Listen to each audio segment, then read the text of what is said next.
Joining us now is Illinois Congressman Adam Kinzinger, a member of the House Foreign Affairs Committee. He joins us now. I appreciate you coming on the program this morning, Congressman. So very clearly there, the Vice President defending President Trump's planned withdrawal of troops from Syria based on the defeat of ISIS. What does this mean for the long-term fight against the terror group?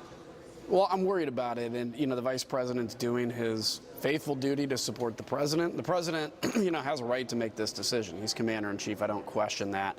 I worry that this echoes a lot of what we heard when President Obama said, we're leaving behind a stable Iraq. And he talked about this new terrorist group as the JV team, not the real thing. And that new terrorist group became ISIS.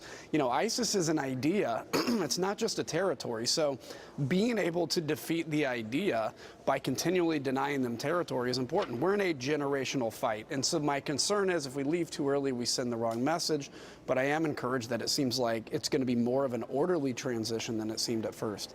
Yeah, I mean, he's getting support. Retired Army Colonel Douglas Macgregor, he came out publicly and praised the president's decision, saying that our overseas commitments have been a disaster for everyday Americans. But then there was that open criticism from Lindsey Graham, obviously a Republican, saying that this 30-day pullout was too hasty. He then said the president planned to slow that down.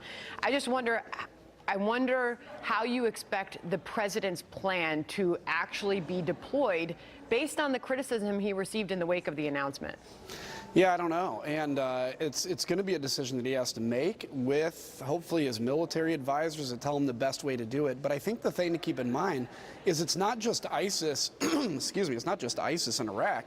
It's also blocking the Iranian position. And Iran wants to have a highway to resupply, a theoretical highway to be able to resupply the enemies of Israel. And our position, for instance, in Al-Tanf in Syria has blocked that from happening. So it's not just ISIS, it's also the Iranian prospect. And if you ever want to get to a negotiated solution, you have to do it from a position of strength. And Syria is going to be a negotiated solution. If we leave, we basically pull ourselves away from the table of negotiation. It's a concern. Finally, I want to end on this thought from Mike Pompeo on North Korea and get your thoughts about an upcoming meeting there. Listen. Lots of work that is left to be done, but I'm confident that in the next short period of time, President Trump and Chairman Kim will get the chance to meet again and truly create a much better, safer America with less threat of not only nuclear weapons being launched at us, but nuclear proliferation as well. Final thoughts here, quickly, if you will, Congressman, on what sounds like a really optimistic setup for this next meeting.